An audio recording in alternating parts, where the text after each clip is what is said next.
माना calcium carbonate व calcium oxide को घटक के रूप में चुनने पर कैल्शियम कार्बोनेट व कैल्शियम ऑक्साइड को घटक के रूप में चुनने पर, देखो पहले किसको चुन रहे हैं, कैल्शियम कार्बोनेट कैल्शियम ऑक्साइड को, दूसरी बार किसको चुनेंगे, कैल्शियम कार्बोनेट CO2 को, तीसरी बार इन दोनों को चुन लेंगे, फिर पूरे सिस्टम की व्याख्या अपन कर देंगे। तो आप एक इंडेक्स बनाओगे, यहाँ पे एक सारणी बनाने वाले हो, एक तरफ आप लिखो प्रावस्था, और दूसरी तरफ क्या लिखोगे, घटक। ठीक है भाई, एक तरफ क्या लिखोगे प्रावस्था, दूसरी तरफ क्या लिखोगे घटक। देखो पहले आपने प्रावस्था क्या लिख रखी है, कैल्शियम कार्बोनेट सॉलिड। अब इसका जो घटक है वो क्या लिखोगे आप, उसमें क्या लिखोगे आप, लिखोगे बोलो कैल्शियम कार्बोनेट प्लस 0 CaO। दो चीज़ों को ले रहे हैं अपन, कौन से, कैल्शियम कार्बोनेट और कैल्शियम ऑक्साइड को ले रहे हैं।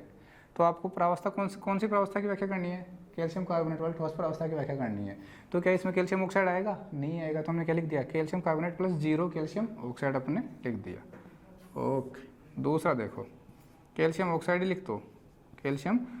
लिखते हैं, तो क्या होगा, 0 कैल्शियम कार्बोनेट और प्लस का कैल्शियम ऑक्साइड, ये लिखते हैं। या फिर ऐसे करोगे, कैल्शियम कार्बोनेट में से आप CO2 को घटा दोगे। कैसे करोगे बोलो, कैसे करोगे, बिल्कुल ऐसे ही करेंगे। ठीक है, और तीसरा जो वाला है आपका वो है CO2। अब CO2 को कैसे प्राप्त करोगे आप, बिल्कुल कैल्शियम कार्बोनेट में CO2 को घटा दोगे, कैल्शियम कार्बोनेट में से अगर आप कैल्शियम ऑक्साइड को घटा दोगे तो क्या मिल जाएगा आपको, CO2 मिल जाएगा। तो इस टाइप से देखो अपन ने एक्सप्लेन कर दिया, दो घटक मान के, कौन से, कैल्शियम कार्बोनेट और कैल्शियम ऑक्साइड को मान के। अब की बार किस को मानेंगे, कैल्शियम कार्बोनेट और CO2 को मानेंगे। ठीक है, तो घटक तो ये प्रावस्था तो तीनों लेनी है। जब आप पहली प्रावस्था लोगे तो कैल्शियम कार्बोनेट प्लस 0 CO2, फिर कैल्शियम ऑक्साइड लोगे तो कैल्शियम ऑक्साइड के लिए क्या करना पड़ेगा आपको, कैल्शियम कार्बोनेट में से CO2 को माइनस करना पड़ेगा, और CO2 के लिए 0 कैल्शियम कार्बोनेट और प्लस CO2 लिख दोगे। बस ऐसे ही तो करना है। केस 2,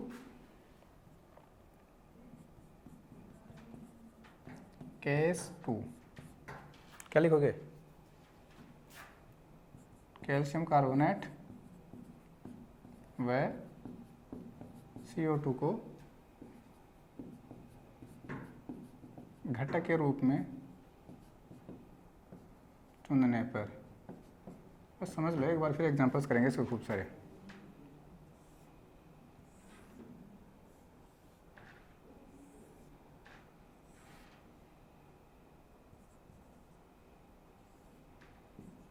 एक तरफ आप लिखोगे प्रावस्था, दूसरी तरफ आप लिखोगे घटक।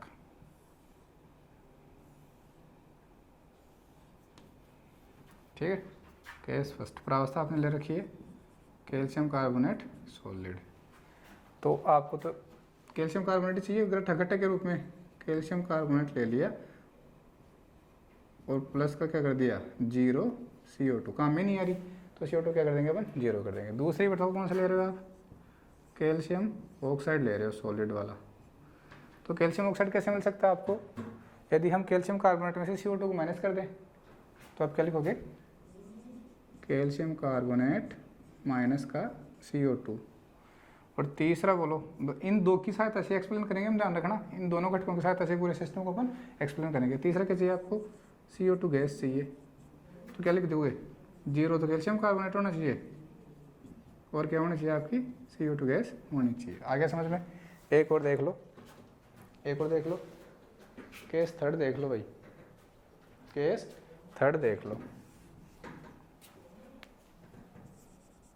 केस थर्ड किस को ले लो, लिख लो, कैल्शियम ऑक्साइड व CO2 को, कैल्शियम ऑक्साइड व CO2 को घटक के रूप में लेने पर, कैल्शियम ऑक्साइड व CO2 को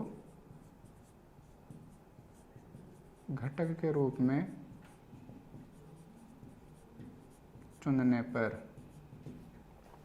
कर लोगे अब, अरे कर लोगे क्या,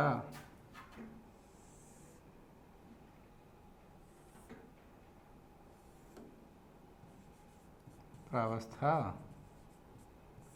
और घटक। पहली प्रावस्था कौन सी आती है? कैल्शियम कार्बोनेट ही आती है। दूसरी प्रावस्था कौन सी आती है? कैल्शियम ऑक्साइड आती है। और तीसरी कौन सी आती है? कार्बन डाइऑक्साइड आती है। तो कार्बन डाइऑक्साइड के लिए तो क्या लिखोगे? 0 तो कैल्शियम ऑक्साइड प्लस का CO2। इसके लिए क्या लिखोगे? कैल्शियम ऑक्साइड प्लस का 0 CO2। इसके लिए क्या लिखोगे बोलो? कैसे प्राप्त करते हो? दोनों को ऐड कर दो, CaO और कैल्शियम कार्बोनेट क्या कर दो? ऐड कर दो, CaO प्लस CO2। क्या मिल जाएगा? कैल्शियम कार्बोनेट मिल जाएगा। तो हमने क्या किया? 2 घटकों को लिया और 2 घटकों से तंत्र की तीनों प्रावस्थाओं की व्याख्या कर दी। तो मैंने लिखा वह न्यूनतम परिवर्ती स्वतंत्र चरों या स्वतंत्र अवयवों की संख्या जिसकी सहायता से तंत्र की सभी प्रावस्थाओं की व्याख्या की जा सकती है। किसी तंत्र के वह न्यूनतम परिवर्ती अवयवों की संख्या जिनकी सहायता से तंत्र की सभी प्रावस्थाओं की क्या की जा सकती है? व्याख्या की जा सकती है। तो हमने कहा कि हमारे पास एक तंत्र है कैल्शियम कार्बोनेट, जिसको आप बंद पात्र में कभी क्रिया करवा रहे हो, तो उसकी 3 प्रावस्थाएं होती है, कैल्शियम कार्बोनेट ठोस, कैल्शियम का ऑक्साइड ठोस और CO2 गैस। हमने क्या किया? कोई भी 2 प्रावस्थाएं चुन ली। पहली प्रावस्था में चुनी कैल्शियम कार्बोनेट ठोस और कैल्शियम ऑक्साइड ठोस, दोनों को चुन लिया और तीनों की व्याख्या कर दी। कैसे कैसे किया? ऐसे ऐसे कर दिया। अब आई होप आपको ये बहुत अच्छे समझ में आ गया होगा। अगर समझ में नहीं आया तो वीडियो को एक बार दोबारा से स्टार्ट करें, धीरे धीरे इसको देख लें। इतना काम करना ही है। हम डायरेक्ट फॉर्मूले के साथ इसको कैलकुलेट करेंगे कि किसी भी सिस्टम में कितने नंबर ऑफ कंपोनेंट हैं, कितने नंबर ऑफ कंपोनेंट हैं। ठीक, मिटाओ इसको, रफ करो इसको। बहुत बढ़िया भाई, बहुत बढ़िया। हेडिंग डालो आप, किसी तंत्र के घटकों की गणना। लिखो, किसी तंत्र के घटकों की गणना। लिखो भाई, किसी तंत्र के घटकों की गणना। ठीक है, मज़ा आ रहा है क्या? आएगा जब अपन डिग्री ऑफ फ्रीडम पढ़ेंगे या फिर आगे जो पढ़ेंगे ना, वाटर सिस्टम, CO2 सिस्टम, जितने भी सिस्टम हैं सब पढ़ेंगे। जितने भी सिस्टम हैं सब पढ़ेंगे, चुन चुन के पढ़ेंगे एक एक को। बहुत ईजी है, बहुत ईजी है। ठीक है, चलो आगे बढ़ते हैं। आगे लिखो, घटकों की गणना करना, कैलकुलेशन ऑफ कंपोनेंट।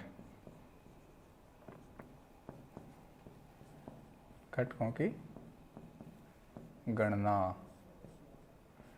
तो इसके लिए फॉर्मूला है एक, C is equal to N minus का E। C is equal to N minus का E। जो C है आपका वो है घटकों की संख्या, जो N है आपका वो है स्पीसीज की संख्या। स्पीसीज मतलब आप यह कह सकते हो अवयवों की संख्या। ये क्या कह सकते हो? अवयवों की संख्या। स्पीसीज मतलब प्रजातियों की संख्या, प्रजातियों की संख्या। फॉर एग्जांपल समझना आप, इसका मतलब समझना आप, आपके पास ये एक रिएक्शन है, calcium carbonate, calcium oxide plus CO2। तो यहाँ पे कितने स्पीसीज है? 1 2 3। तो यहाँ पे इस रिएक्शन के लिए N की वैल्यू कितनी आएगी? 3। जितने आपको स्पीसीज दिखती है ना, जितने आपको स्पीसीज दिखती है वही क्या होती है? N होती है। वही क्या होती है? N होती है। सबसे इंपॉर्टेंट आता है आपका E। ये आपको याद रखना भाई, इंपॉर्टेंट। देखो E बराबर 1 आपको कब मानना है? E बराबर 1 मानना है आपको जब आपको कोई विशेष परिस्थिति दी गई हो। आपको लिख के देगा विशेष परिस्थिति अगर दी जाएगी तो आपको E की वैल्यू कितनी माननी है? 1 माननी है।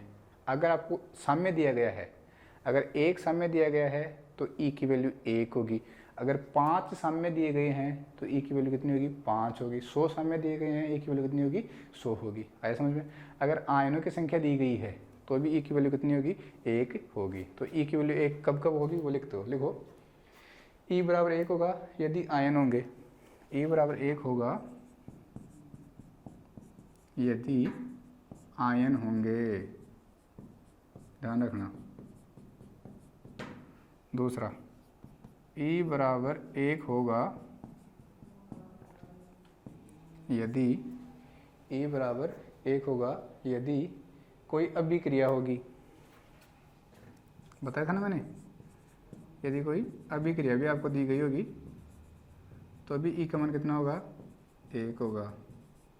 तीसरा, E बराबर 1 होगा यदि एक समय दिया गया है, होगा यदि एक समय दिया है।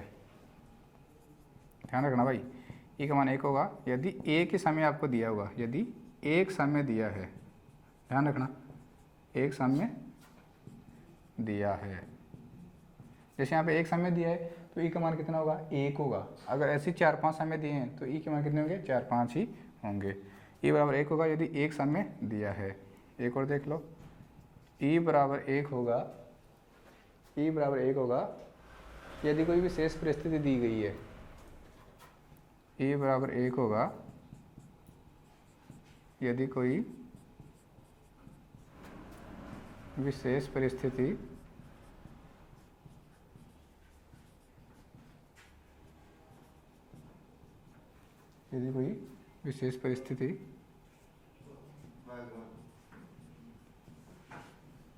दी गई है। ठीक है, ध्यान रखना भाई, ये कंडीशन है मैन कौन कौन सी। E की वैल्यू आपको कब कब 1 लेनी है, अगर आपको कोई विशेष परिस्थिति दे देगा तो 1 लेनी है। अगर कोई रासायनिक अभिक्रिया देगा तो भी कितनी लेनी है, 1 लेनी है। अगर कोई साम्य आपको गिवन होगा, एक साम्य है तो E की वैल्यू 1 लेनी है।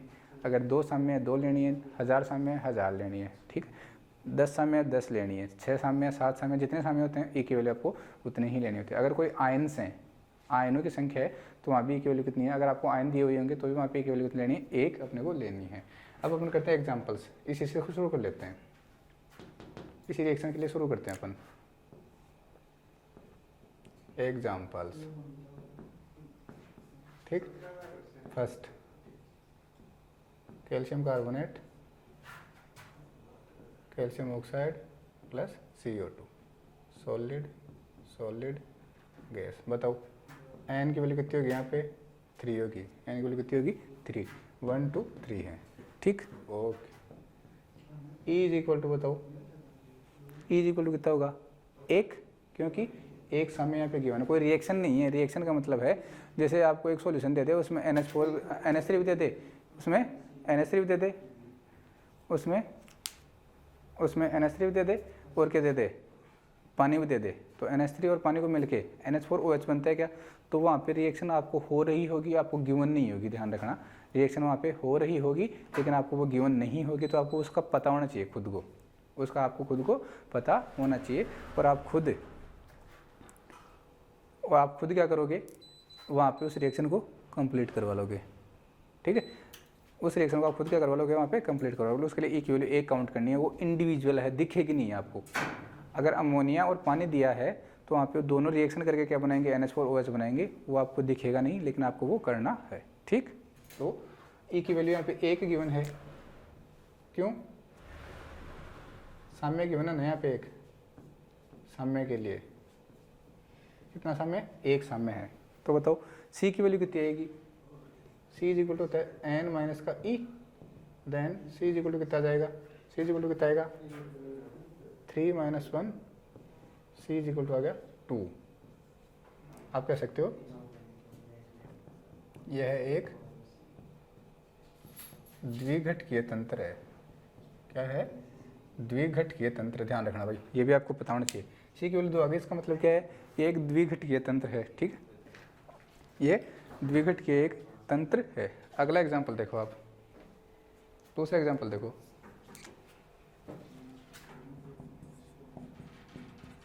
H2 सॉलिड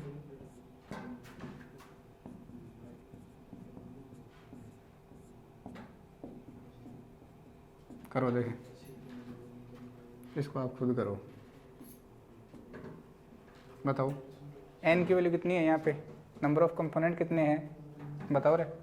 N की वैल्यू कितनी है यहाँ पे, 3 है, 1 2 3। ठीक, N की वैल्यू कितनी है, 3 है। समझना ध्यान से, कौन कौन सी, H2 solid, H2 liquid, H2 gas.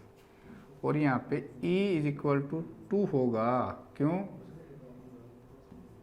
दो साम्य दिए गए हैं, दो साम्य दिए गए हैं, इसलिए E की वैल्यू क्या होगी? 2, 1 और 1 2, ठीक है ना। E की वैल्यू क्या होगी? 2।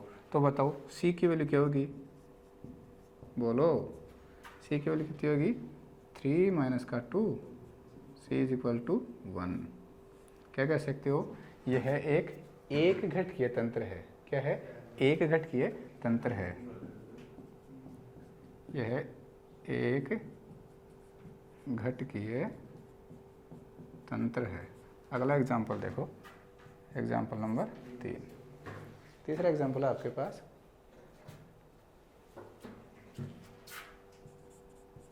Na+Cl-H2। तो इसके लिए आपको क्या बताना है?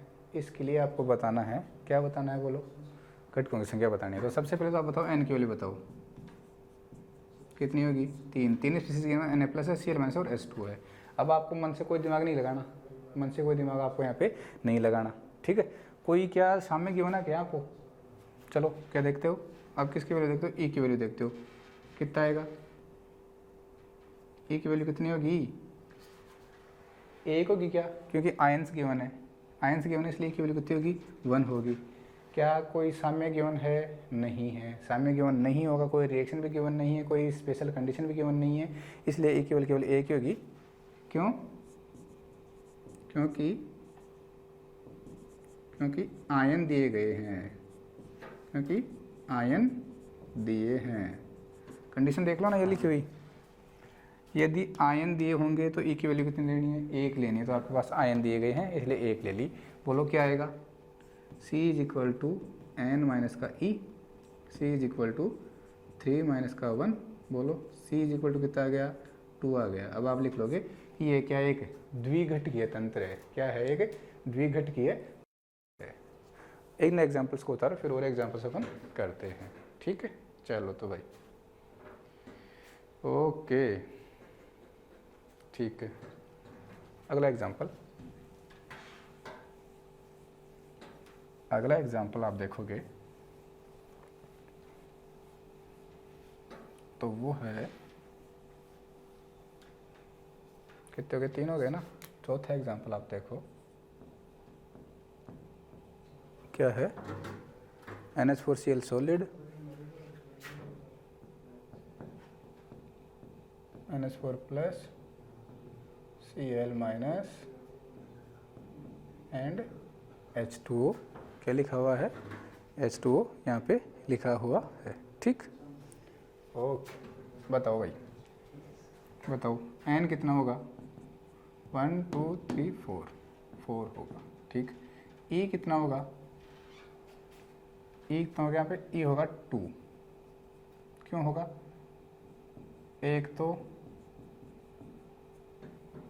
एक होगा क्योंकि देखो, एक तो आयन गिवन है, एक तो आयन दिए हैं उसके लिए, और दूसरे यहाँ पे एक अभिक्रिया हो रही है। कौन सी? NH4Cl जो है वो टूट सकता है किसमें? NH4+ और Cl- में। तो नहीं देता, आपको खुद को भी पता होना चाहिए इस चीज़ का। तो यहाँ पे E की वैल्यू कितनी आ गई? 2 आ गई। किस किस के लिए? एक तो आयन है उनके लिए, और एक ये रिएक्शन हो रही है इसके लिए। तो E की वैल्यू कितनी आ गई? 2 आ गई। C की वैल्यू कितनी आएगी? 4 माइनस का 2। बोलो कितना आ गया? C is equal to 2। तो ये जो तंत्र है कौन सा है? द्विघटकीय तंत्र है। कौन सा है? द्विघटकीय तंत्र है। चलो ठीक है, और बताओ अगला देखो,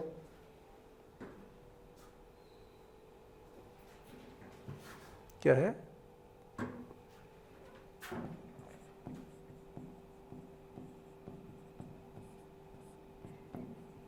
अगला आप देखो,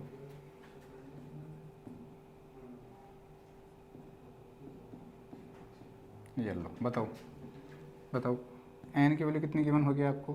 n की वैल्यू कितनी गिवन होगी? 3, ठीक। C की वैल्यू बताओ, यहाँ पे आप सॉरी E की वैल्यू बताओ कितनी गिवन होगी?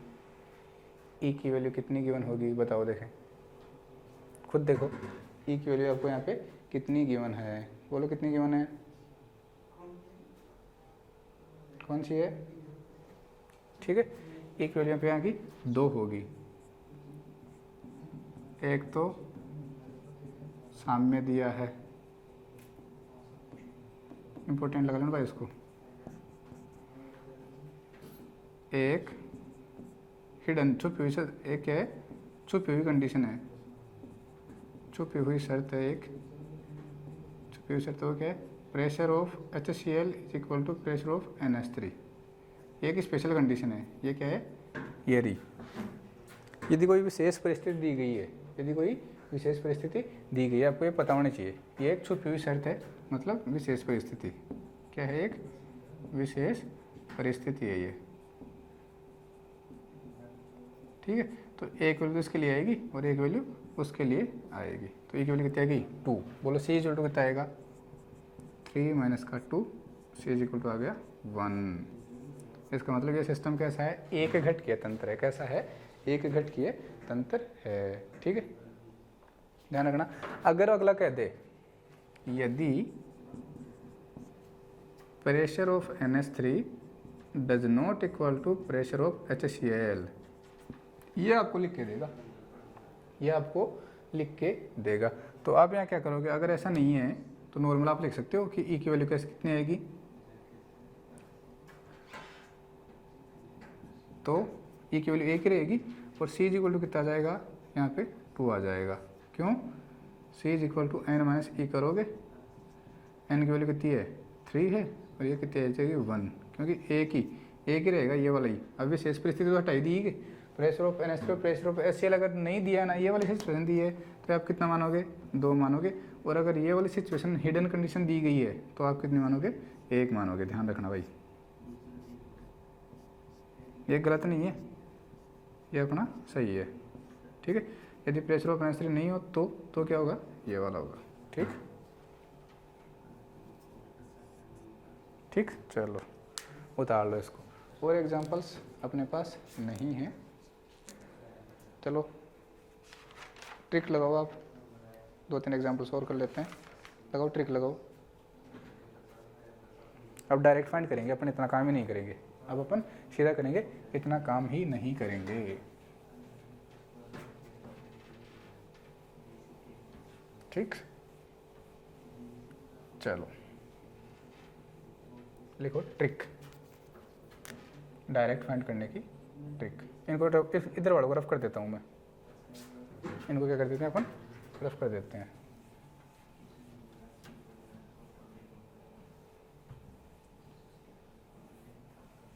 देखो ट्रिक लिखो आप, ट्रिक लिखो, ट्रिक।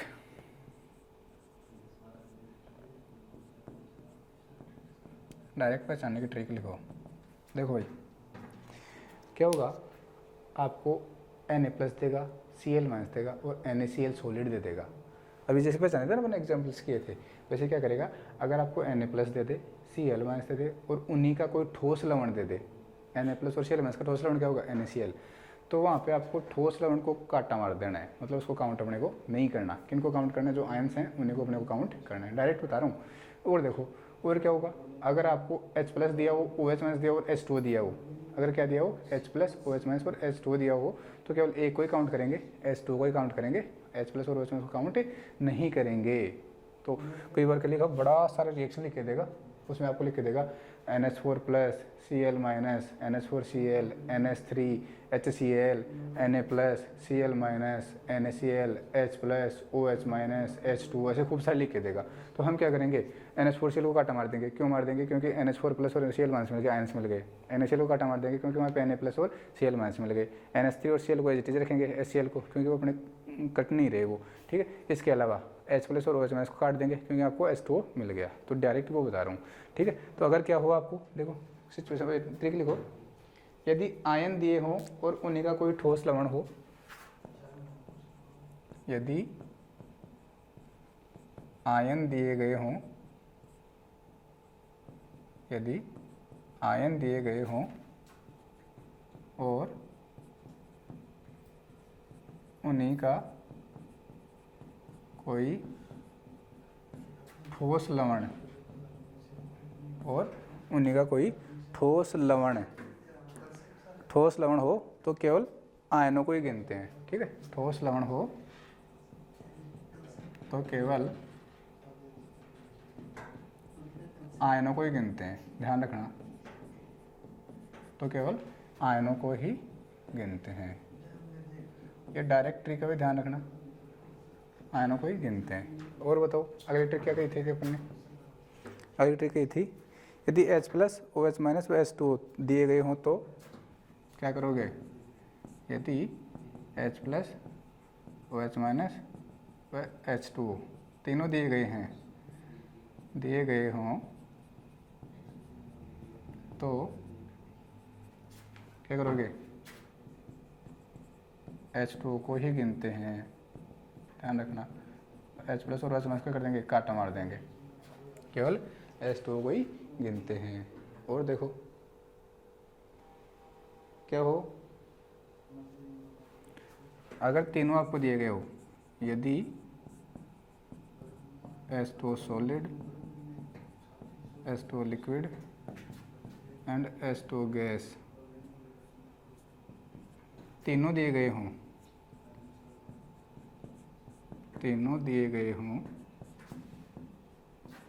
आपने एग्जाम में पढ़ा होगा ना, H2 solid equilibrium with H2 liquid equilibrium with H2 gas. तो अगर तीनों दिए गए हो ना तो कोई एक H2 को, जो आपको मन में आए उस H2 को काउंट कर लो। अगर तीनों दिए गए हों तो केवल एक H2 को ही गिनते हैं, केवल एक H2 को ही गिनते हैं, ठीक है भाई।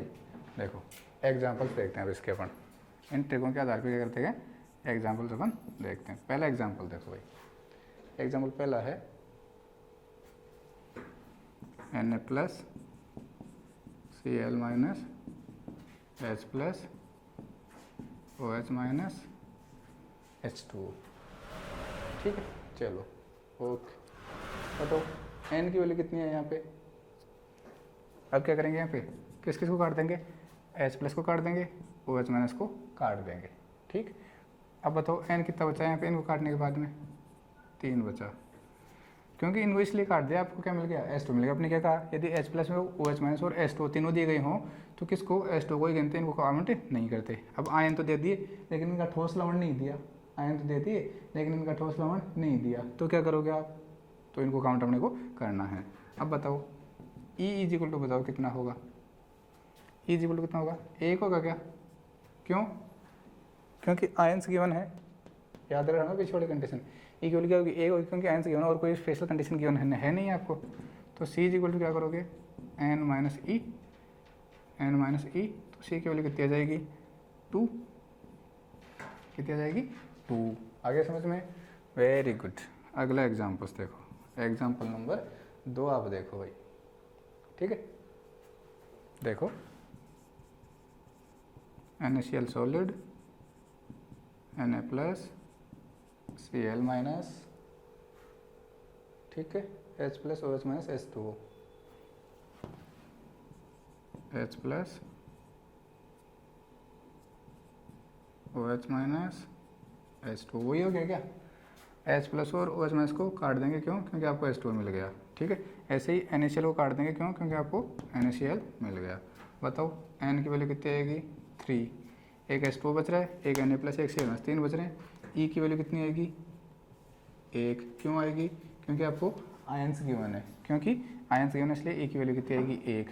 तो बताओ C की वैल्यू कितनी आ जाएगी? 2 आ जाएगी, 2 आ जाएगी, ठीक है। Very good. आगे देखो तीसरा एग्जाम्पल, तीसरा एग्जाम्पल है आपके पास, देखो NaCl solid, Na plus Cl minus, ठीक है, H2 solid, H2 liquid, H2 gas, H plus OH minus.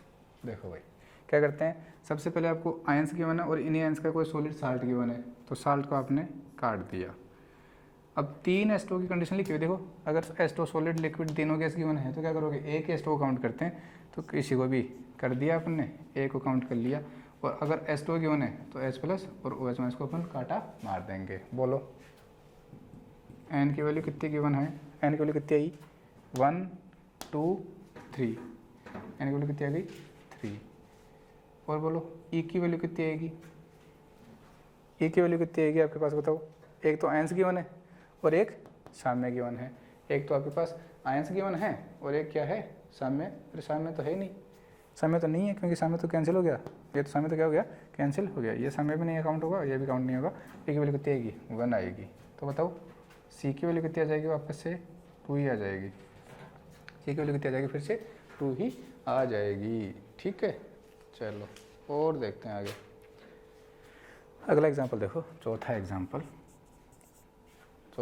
है NH4Cl NH4 plus NH4Cl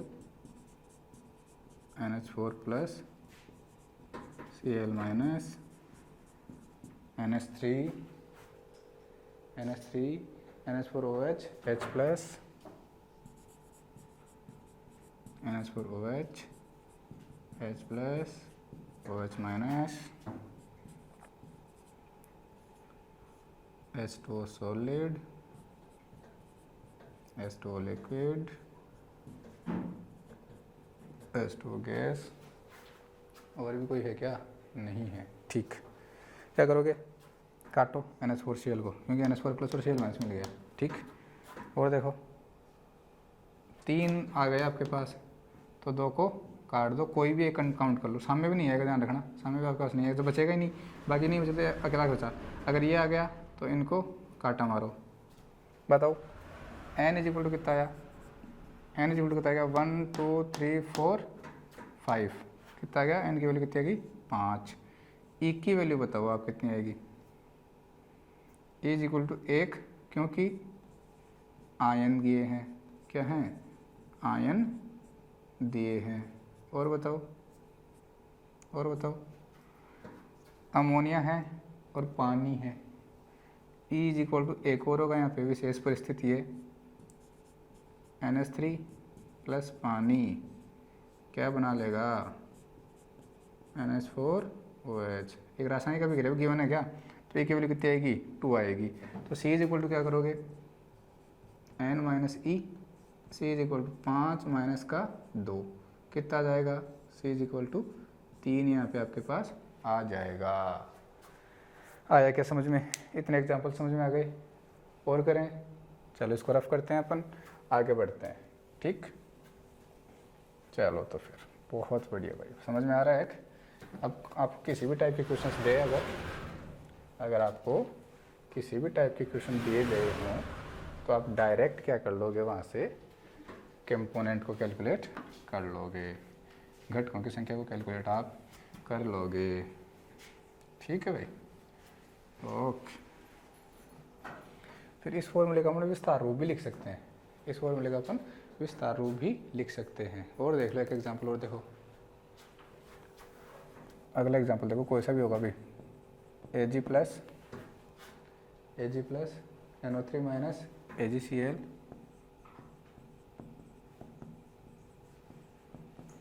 Cl minus K plus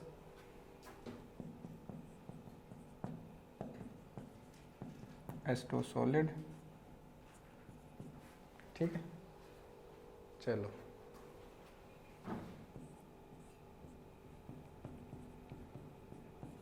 अब करो, देखें आप, अब आप करो।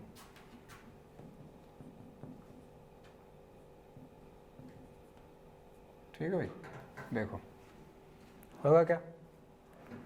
अरे सर AgCl आ गया, ये तो AgNO3 बना रहे, लेकिन इनको देखो ना, Ag plus Cl minus AgCl और K plus NO3 minus KNO3। अपने को पॉसिबिलिटी देखनी है, AgCl को काउंट कर देंगे। क्या कोई KNO3 का साल्ट है क्या, नहीं है, तो नहीं काटेंगे अपन। हाँ, इनको जरूर काटेंगे अपन। ठीक है, केवल इसी को काउंट करेंगे, क्योंकि 2 अगर आपके पास आ गए तो एक को काउंट करना है, और इनको तो छोड़ेंगे ही नहीं वैसे ही। तो बताओ n की वैल्यू कितनी आई 1 2 3 4 5। ठीक है, E इज इक्वल टू कितना आएगा, इज इक्वल टू आएगा 1। क्यों? क्योंकि आपको क्या गिवन है? आयंस गिवन है। तो बोलो सी इज इक्वल टू कितना आ गया? 4 आ गया क्या? सी इज इक्वल टू कितना आ गया? 4 आ गया है आपका। बहुत बढ़िया भाई। अब एक क्वेश्चन लिखो आप, एक क्वेश्चन लिखो, इसको मिटाऊं। एक क्वेश्चन है आपके लिए, इंपॉर्टेंट है क्वेश्चन, क्वेश्चन संख्या 1 और इम्पोर्टेंट। ऐसा क्वेश्चन पूछा जा सकता है आपके एग्जाम में। क्वेश्चन है NaCl KCl H2O एक NaCl KCl H2O एक त्रिघटकीय तंत्र है, त्रिघटकीय तंत्र है, ठीक है। जबकि NaCl KBr व H2O, जबकि NaCl KBr व H2O एक 4 घटकीय तंत्र है। क्यों? एक 4 घटकीय तंत्र है, क्यों? ये क्वेश्चन पूछे जा सकते हैं ऐसे। NaCl KCl H2O त्रिघटकीय तंत्र है और NaCl KBr H2O क्या है? 4 घटकीय तंत्र है। सबसे पहले क्या करो आप? पॉसिबिलिटीज बनाओ, रिएक्शन लिखो, ठीक है। तो आप कर रहे हो आंसर। सबसे पहले पॉसिबिलिटीज बनाओ। NaCl है, क्या कर सकता है? Na+Cl-। KCl है, क्या करेगा? K+Cl-। अगर आप अपोजिट भी, इस वाले का नेगेटिव, एक का नेगेटिव और दूसरे का पॉजिटिव भी कंबाइन करवाओ तो भी पॉसिबिलिटी सेम ही बनेगी, ठीक है। तो ही पॉसिबिलिटी बनेगा। इसका Cl ले लो, इसका K ले लो, या फिर इसका Na ले लो, इसका Cl ले लो, वही बनने वाले हैं वापस से। NaCl और KCl ही बनने वाले हैं। एक आपके पास है पानी, एक आपके पास पानी, तो क्या होगा? H+ plus OH-। कैलकुलेट कर सकते हो क्या? कर सकते हो कैलकुलेट? कितना आएगा? 1 2 3 minus, sorry 1 2 3 1 2 3। Okay okay okay okay okay okay ठीक। देखो अब क्या करते हैं यहाँ पे अपन, एक जो घटकों की संख्या निकालने का फॉर्मूला है वो देखो आप। दूसरा फॉर्मूला और देख लो, घटकों की संख्या बराबर, एक फॉर्मूला और होता है, वो होता है अवयवों की संख्या माइनस अभिक्रियाओं की संख्या, अवयवों की संख्या माइनस अभिक्रियाओं की संख्या,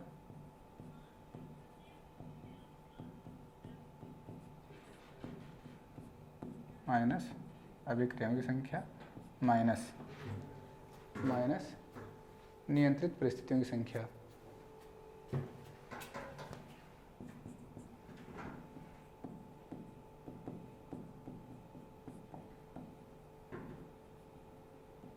नियंत्रित परिस्थितियों की संख्या, यह है Z, यह है आपका C और यह है C', ठीक है ना। तो फॉर्मूला क्या बन गया आपका? C' is equal to C minus R minus Z, ठीक है भाई। चलो इस रिएक्शन के लिए अवयवों की संख्या बताओ कितनी है? बताओ नंबर ऑफ कंपोनेंट बताओ कितनी है? अवयवों की संख्या बताओ कितनी है? कैलकुलेट करो भाई। अवयवों की संख्या कितनी है? 1 2 3 4 5 6 और दोनों Cl कॉमन है, 7 और 1 8। अवयवों की संख्या कितनी है? 8। अभिक्रियाओं की संख्या बताओ। R बराबर कितनी है? 1 2 3, तो 3 अभिक्रिया हो रही है ना। Z बराबर कितना आएगा? नियंत्रित परिस्थितियों की संख्या बताओ कितनी है? नियंत्रित परिस्थितियों की संख्या यहाँ पे 2। वो क्या है देखो सुनो, क्योंकि एक तो आपके पास x of H plus is equal to x of OH minus, ध्यान रखना H प्लस और OH माइनस की संख्या क्या है? बराबर है। पहली कंडीशन तो यह है और दूसरी कंडीशन है 2, वो है आपका x ऑफ, ठीक है भाई, H प्लस और OH माइनस का बराबर है। और दूसरी कंडीशन ये है कि टोटल केटाइन और टोटल एनायन जो चार्ज है वो भी क्या है आपका इक्वल है, वो भी क्या है आपका इक्वल है। तो आप लिख सकते हो x of K plus x of N A plus is equal to, यही है एक्स ऑफ के प्लस, ठीक है, x of N A plus is equal to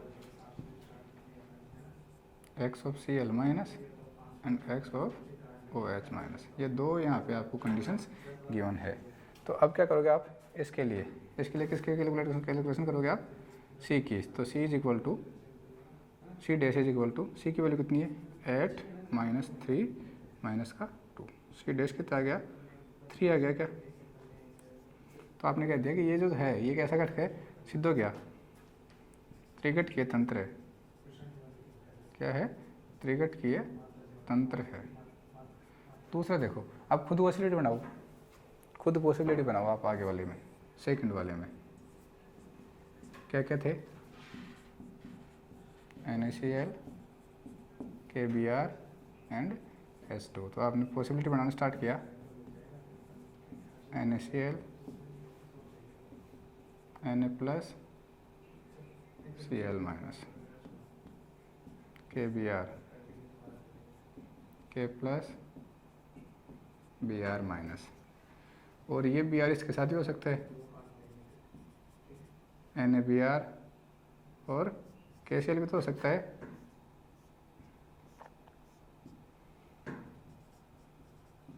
Na plus Br minus K plus Cl minus, पानी H plus OH minus. तो 1 2 3 4 5 तो इधर हो गए, ठीक है, 5 plus Na plus Cl minus 1 हो गया, 2 हो गए, 3 K प्लस Br माइनस 4 हो गए, ठीक है।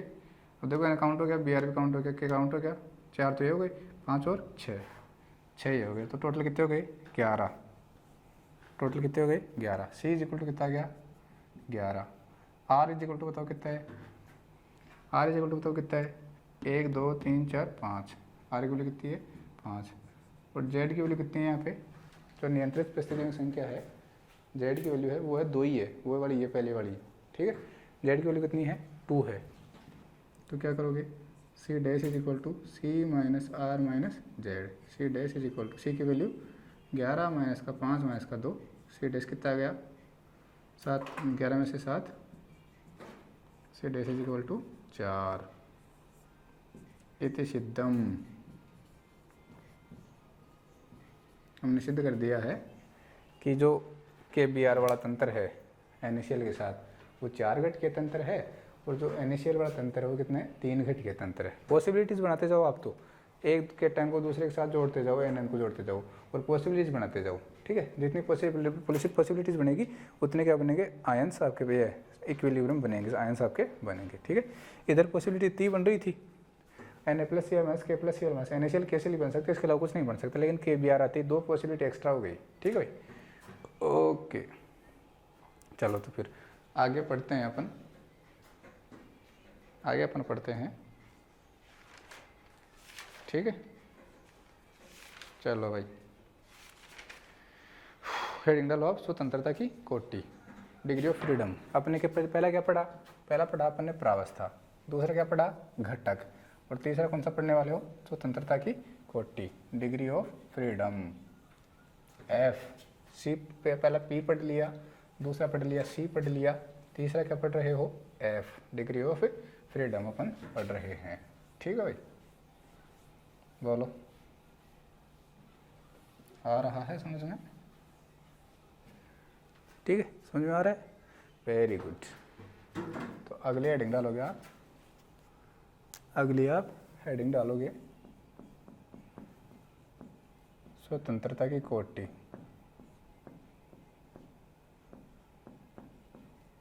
स्वतंत्रता की कोटि,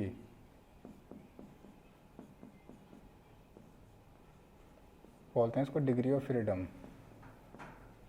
क्या बोलते हो डिग्री ऑफ फ्रीडम।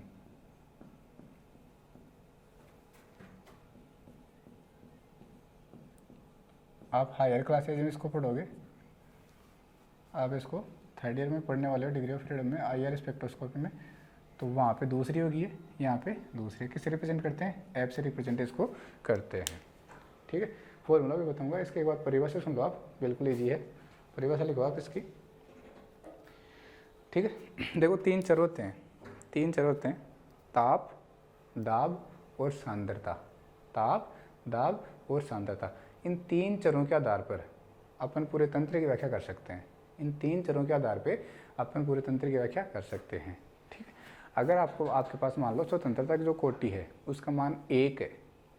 ठीक है, अगर स्वतंत्रता की कोटि का मान 1 है तो हम कह सकते हैं कि उस तंत्र की व्याख्या किसी एक चर ताप के द्वारा की जा सकती है। ठीक है, अगर कोटि का मान F बराबर 2 आ गया तो आप ये कह सकते हो कि उस तंत्र की व्याख्या कोई दो चर ताप और दाब के द्वारा हम उसकी व्याख्या कर सकते हैं। अगर स्वतंत्रता F बराबर 3 आ गया तो आप कह सकते हो स्वतंत्रता की कोटि कितनी होगी? 3 होगी। और 3 का मतलब यह है कि उस तंत्र की व्याख्या करने के लिए आपको तीनों चरों की आवश्यकता होगी। उस तंत्र की व्याख्या करने के लिए आपको तीनों चरों की आवश्यकता होगी। तीनों चर कौन कौन से होंगे? ताप, दाब और सांद्रता। ताप, दाब और सांद्रता। तो बस डिपेंड करता है कि कोई भी आपका तंत्र होता है, उस तंत्र की व्याख्या करने के लिए तीन चर आवश्यक होते हैं, तीन चरों की आवश्यकता होती है, ताप, दाब और सांद्रता की आवश्यकता होती है। तो उस आधार पर हम देखते हैं कि स्वतंत्रता की कोटि का मान जितना आपके पास आता है तो हम कह सकते हैं कि उस तंत्र की व्याख्या करने के लिए इतने आपको क्या चाहिए? चर चाहिए। ठीक है, अगर 1 आया है तो आप कह सकते हो एक चर की सहायता से हम क्या कर सकते हैं? उस तंत्र की व्याख्या कर सकते हैं। ठीक है, तो परिभाषा आप लिखो, एक बार परिभाषा लिखोगे, किसी तंत्र की पूर्णतया व्याख्या करने के लिए किसी तंत्र की पूर्णतया व्याख्या करने के लिए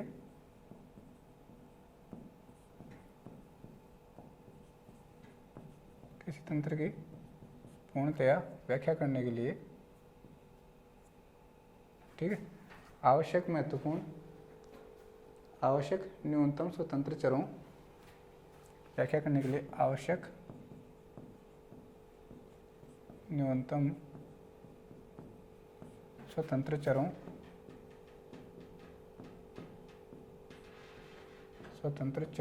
कौन कौन से? ताप, दाब, सांद्रता, C। ठीक है, तो हमने लिखा किसी तंत्र की पूर्णतया व्याख्या करने के लिए आवश्यक न्यूनतम स्वतंत्र चरों की संख्या उस तंत्र की न्यूनतम चरों की संख्या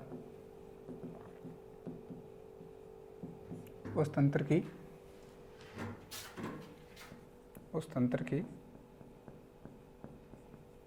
क्या कहलाती है? स्वतंत्रता की कोटि कहलाती है। उस तंत्र की स्वतंत्रता की कोटि कहलाती है। ठीक है भाई, उस तंत्र की कहलाती है? स्वतंत्रता की कोटि कहलाती है। स्वतंत्रता की कोटि F कहलाती है, डिग्री ऑफ फ्रीडम कहलाती है। ठीक है, ओके, ठीक है भाई। देखो, फॉर एग्जाम्पल लिखो, यदि किसी पात्र में जल की केवल एक प्रावस्था उपस्थित हो, यदि किसी पात्र में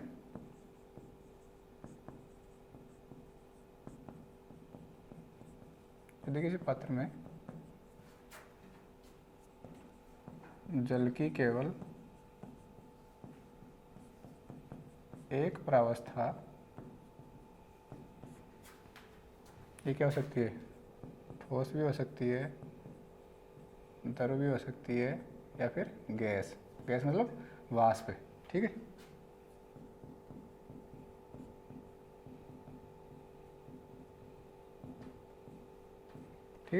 यदि किसी पात्र में जल की केवल एक प्रावस्था उपस्थित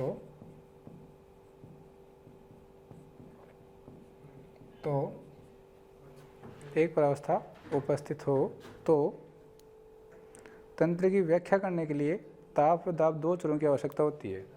तो तंत्र की व्याख्या करने के लिए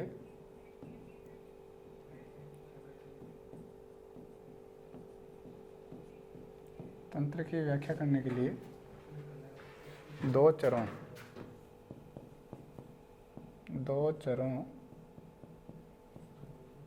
ताप व दाब की आवश्यकता होती है।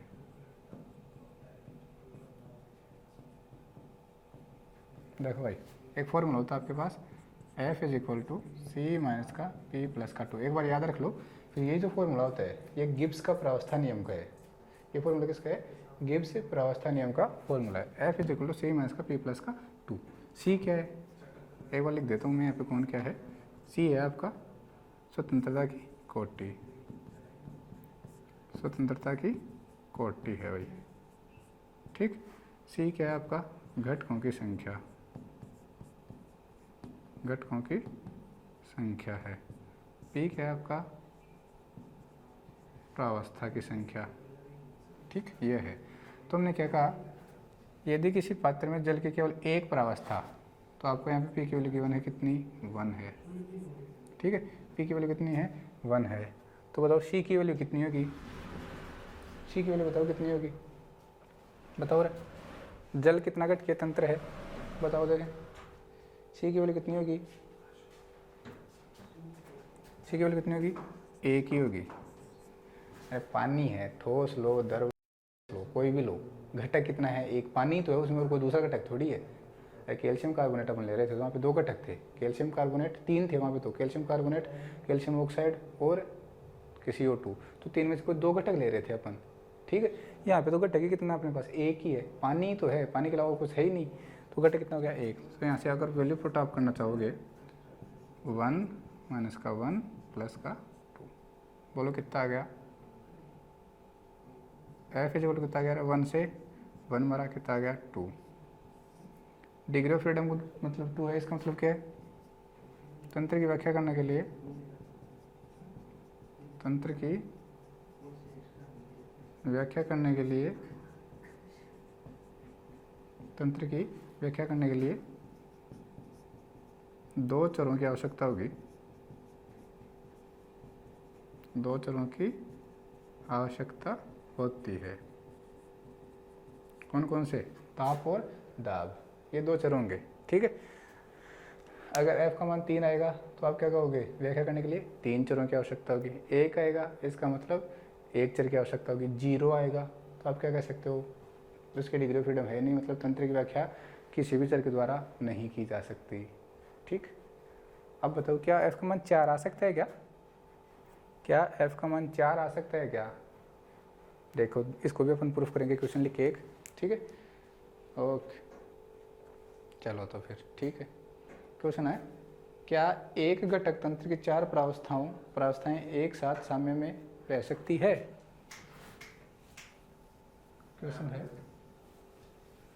क्वेश्चन है आपका एक, क्या क्वेश्चन है आपके लिए, क्या एक घटक तंत्र की, क्या एक घटक तंत्र की 4 प्रावस्थाएं, इंपॉर्टेंट है भाई, इंपॉर्टेंट क्वेश्चन है, क्या एक घटक तंत्र की 4 प्रावस्थाएं एक साथ साम्य में रह सकती है?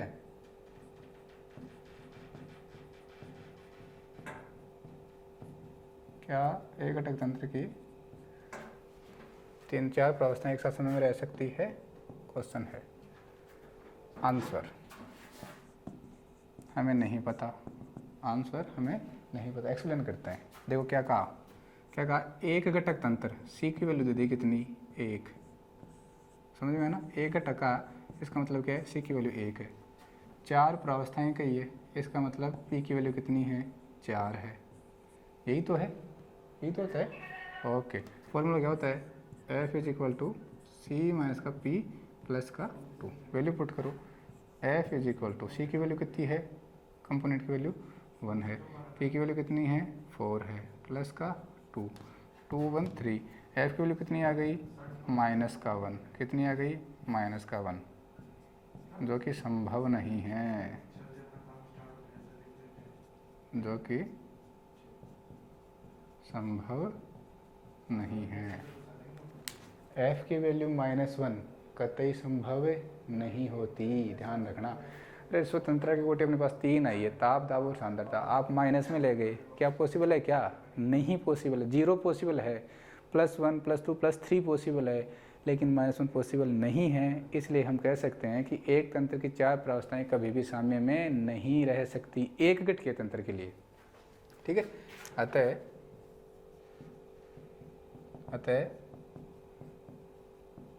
एक घटक, ध्यान रखना एक घटक की बात हो रही है, अतः एक घटक तंत्र की 4 प्रावस्थाएं